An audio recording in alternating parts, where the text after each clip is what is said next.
G'day jabronis, it is the Verd, back with you again, and we are here for what is now week 9 of the PMC. Your Tampa Bay Frogadiers are currently destroying it, guys. We are currently the second most informed team in the league. Cloud Envy and the,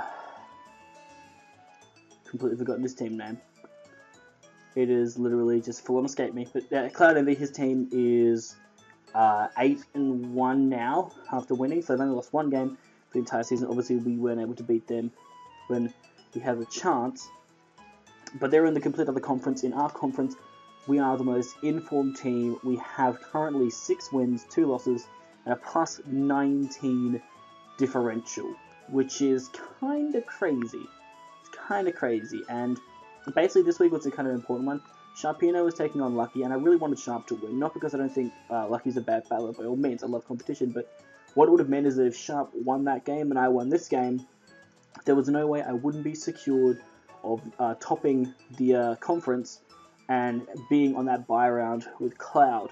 Because even if I won this game against Kingdra, win or lose this game against Kingdra, it didn't matter. It was the match against Lucky next week that mattered. So this game wasn't like super important to me. It was more of a warm-up for Lucky, so I didn't want to go in, obviously, half-heartedly. I wanted to go in and win. Unfortunately, Sharpino did end up losing to Lucky, which means that now he is 2 games behind Lucky, who obviously won, and now has gone to 7-2.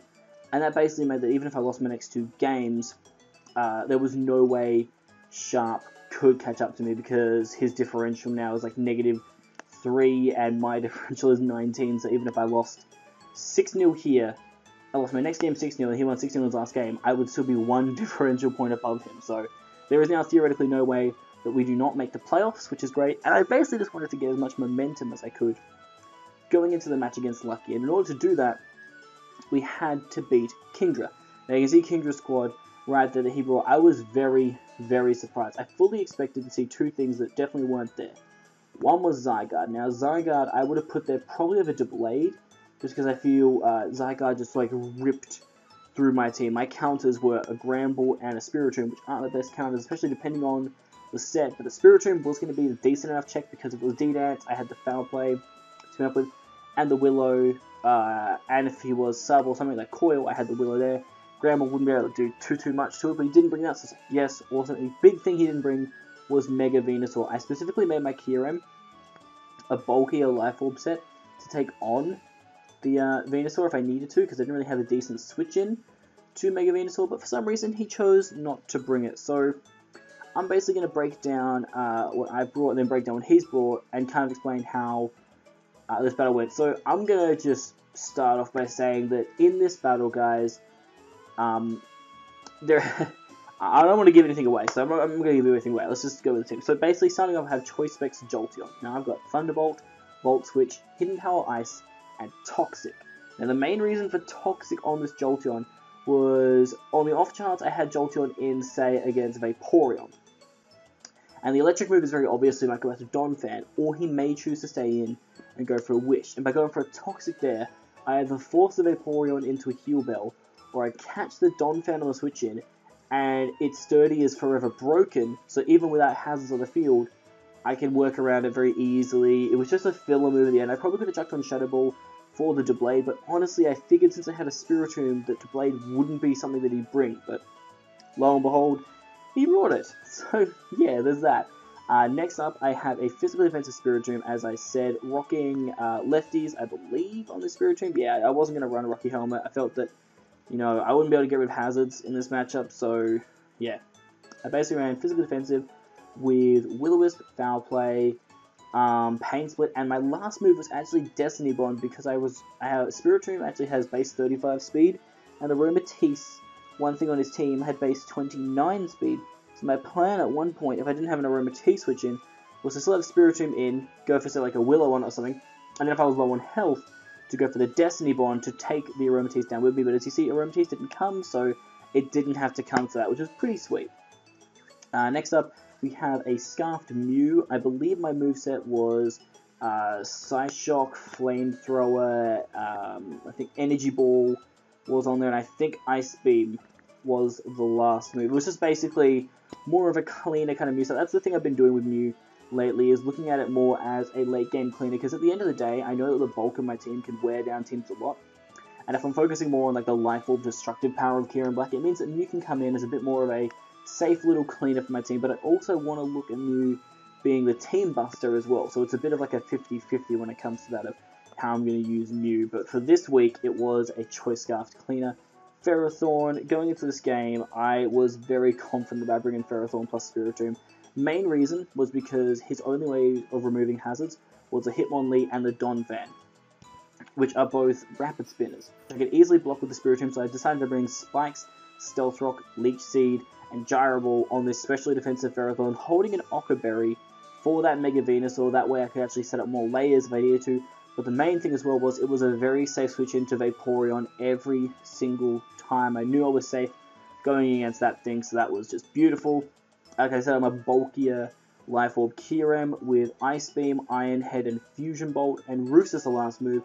Iron Head was basically there because it would allow me to take out basically all of his walls with the moveset they had. I really want to check on Earth Power because I felt like Arcanine and Blade would be nice to hit those two things, but the rest of my team kind of covered them nicely, so it wasn't too big of a deal.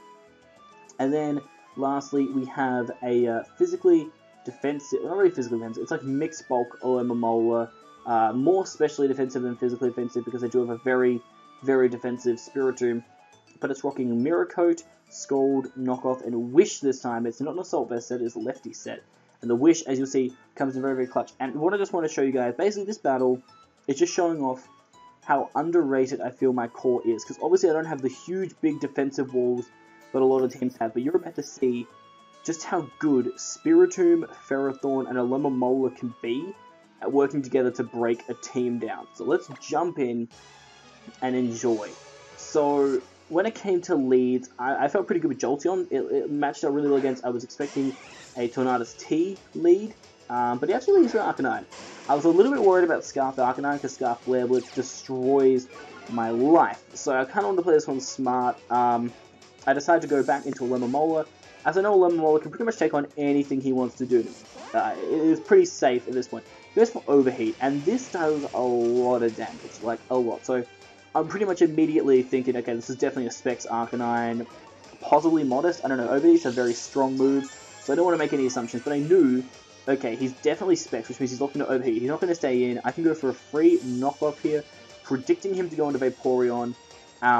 This Vaporeon is a little bit annoying because I have like easy ways to just get over the top of it, but getting the Pokemon to switch in is a bit tricky because obviously I don't want to see my Kyurem get skull burned. I don't really want to see my Jolteon get skull burned. So it was all about making the smart decision. But I'm going to choose this turn to go to Ferrothorn on the off chance he went for a Toxic maybe. But he chooses just to go for a Scald, which is fine because I can totally deal with that. I am the bulkiest to bulk. Don't get burned either, as he's going to withdraw and go straight back out to Arcanine. I'm just going to get my Rocks here because, frankly, like I said, he has no way to get rid of Rocks. It's going to hurt the Arcanine, it's just going to damage the team, and it's basically, if it's not a lefties Donphan, going to break that sturdy, which is incredibly important, like I said. If Donphan goes down, Specs Jolteon destroys his team.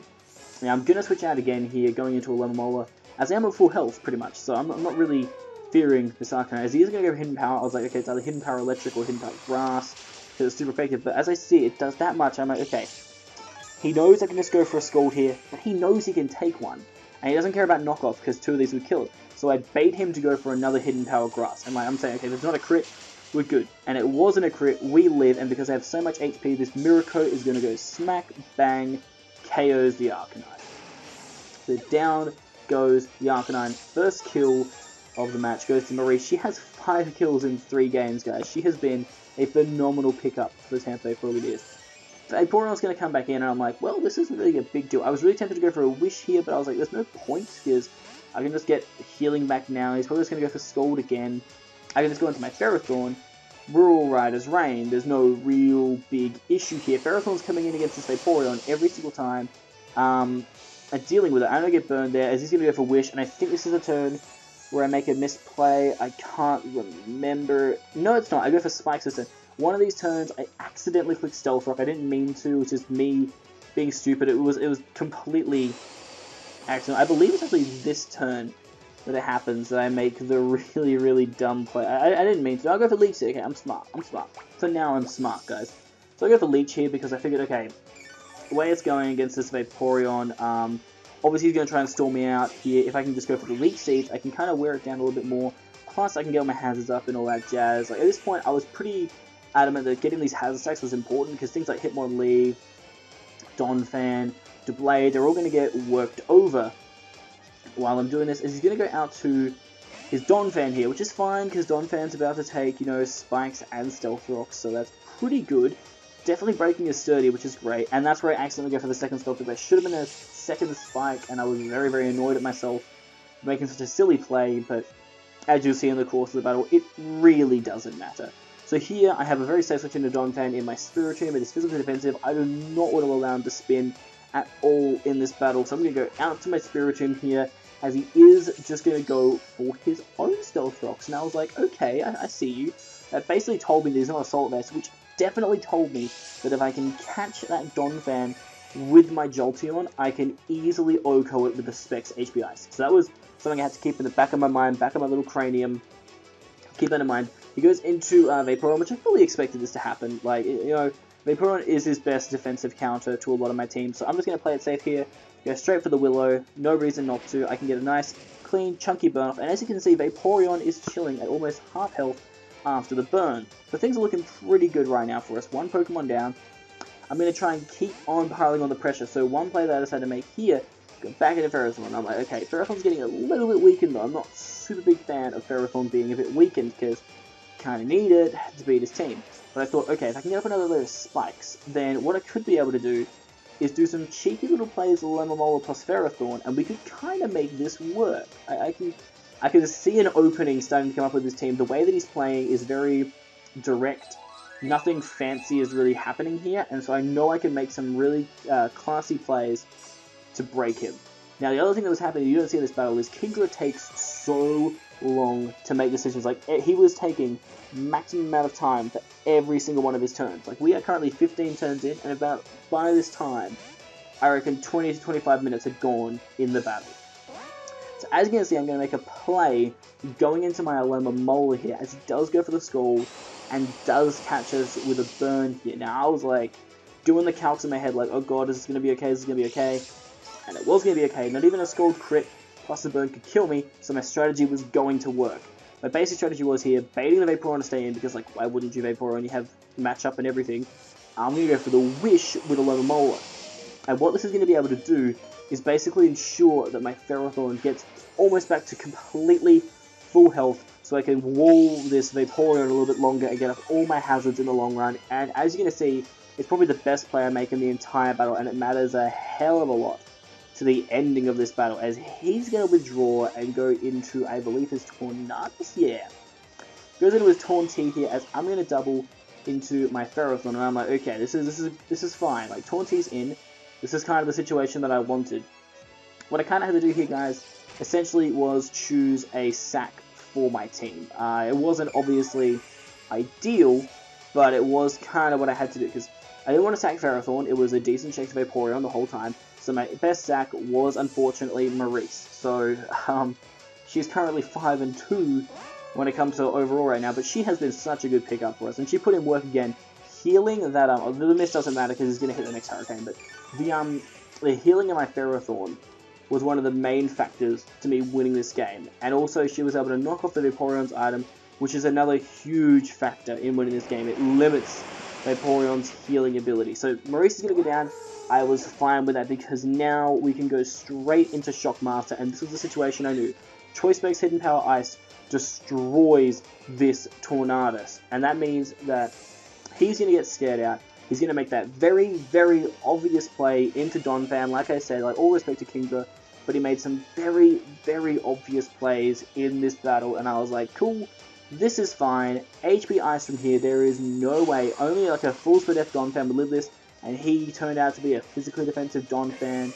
I believe probably trying to counter my Tyrantrum most likely, but another thing goes down. A Hitmonlee comes in. I felt that my switch into Ferrothorn was, my switch into Spiritomb was really obvious here, but at the end of the day, I had basically full health on Spiritomb, so I had no reason not to go into Spiritomb here. as I'm going to pull a switch into Spiritomb now, as Kingdra's not dumb. Like, Kingdras is not dumb, so he knows that I have a Spiritomb in the back. He's not going to go for high jump kick or fake out just yet. He's going to go for the knockoff, and I'm like, okay, that's fine. Oh, I do have the Rocky helmet on this thing. Okay, cool, that's cool. That's fine. So, he's going to switch out here.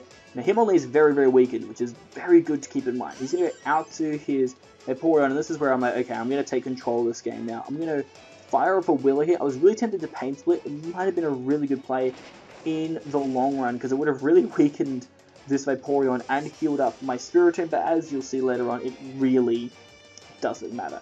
So I'm going to take full initiative here. There's no way he's clicking Scald when Vaporeon is that weak. His best play by far is going for a Wish, to be able to heal himself back up. He knows he can take any hit from the Spiritomb, as he does try and fire off the Wish, and now I've got him basically checkmated. Checkmated to the point where he has to basically sack a Pokemon. I don't know what set the Deblade is, but I don't know if he's going to risk wanting to switch into Blade right now. He wants to try and preserve his Vaporeon. I thought, okay, fair enough.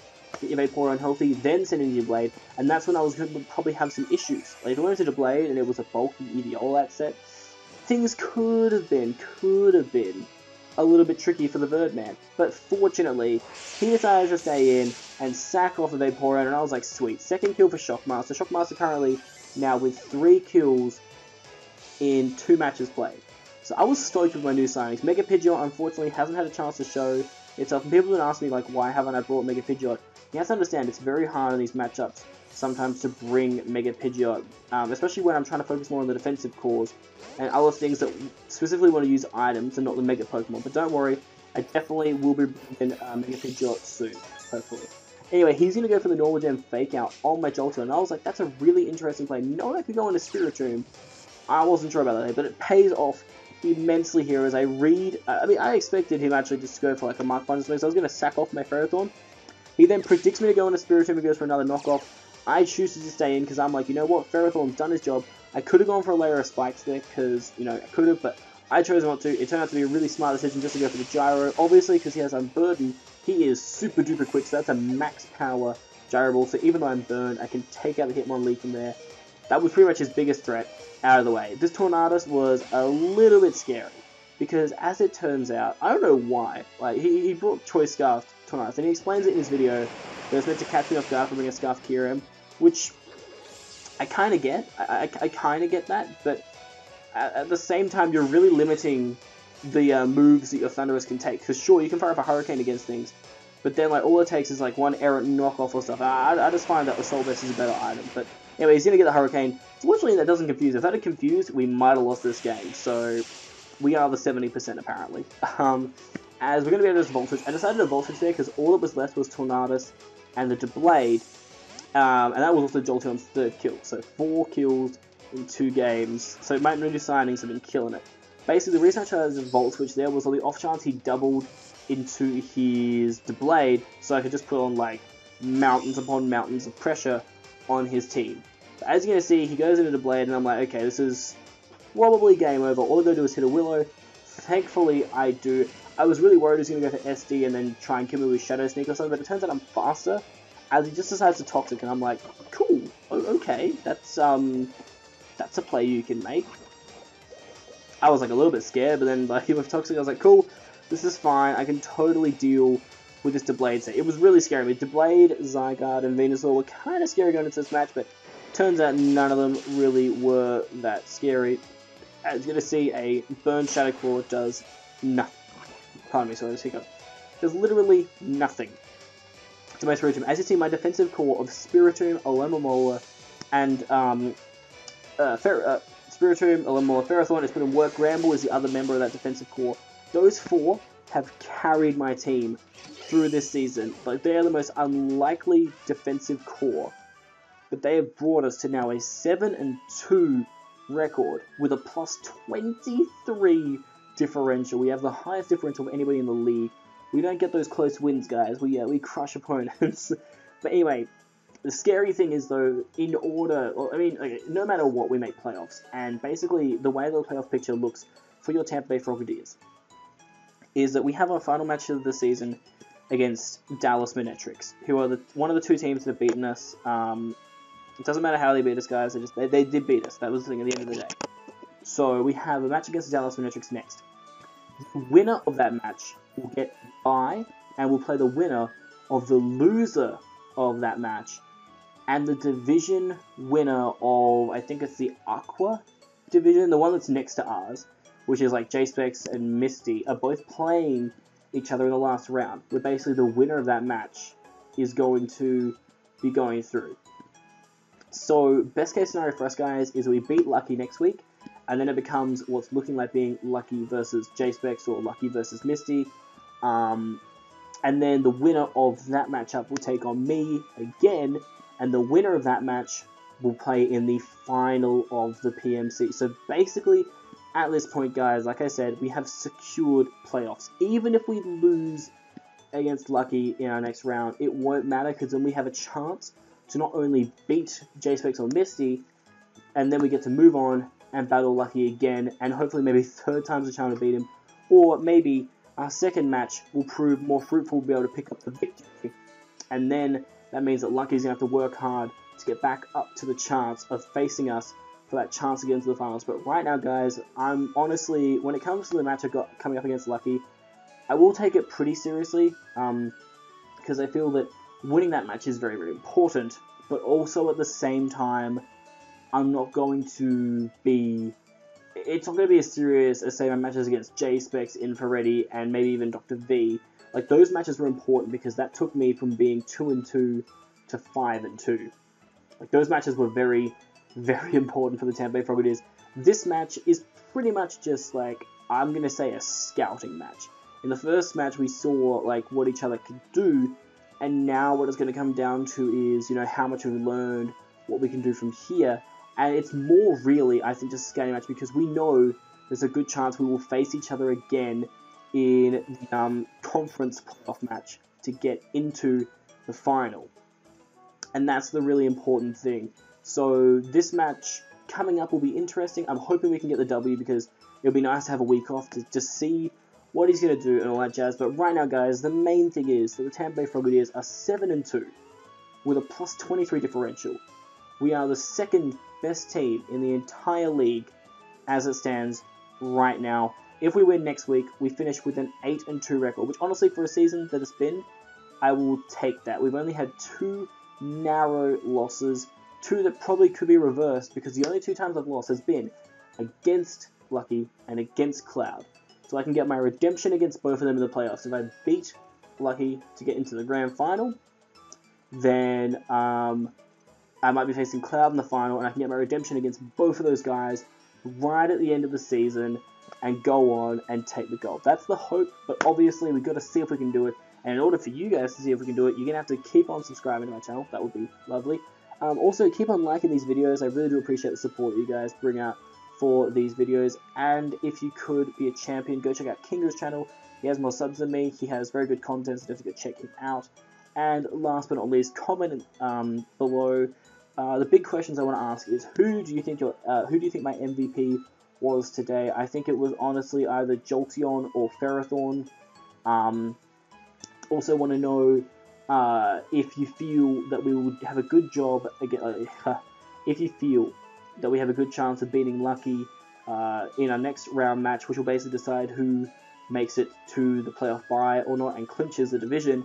And finally, do you think your Tampa Bay Frogadiers can go on to become the inaugural PMC champions? That's the big one. That's the really big one that we're kind of focusing on right now, guys. And honestly, I don't know. I really don't know. It's been a wild ride. And honestly, at the end of the day, guys, when I started this whole thing, I was trying to be all cocky and brash and that. But at the end of the day, I'm happy to make playoffs. That's the goal of most of us here in the PMC. We just want to make playoffs, do our best, and whatever happens from there happens. If I can make it to that bye round, so I can get into the semi-finals, so knowing I was like a top 4 battler for the league that season, I'll take that. I will take that to the bank. So that's the hope. Hopefully it happens. In order to find out if it happens, you guys are going to have to keep sticking around. But anyway, that is it for me. This has been a really long video for me. I've been rambling towards the end. But this was a good game, Kingdra. 4-0 win for us. That was wicked. As you see, I didn't even need to use Mew or Kieran because that core was beast. Loved it. Anyway, that's going to do it for me, guys. yeah, let's go Frogs. Hopefully we can pick up another victory. It is the Bird, and I'm out this bitch.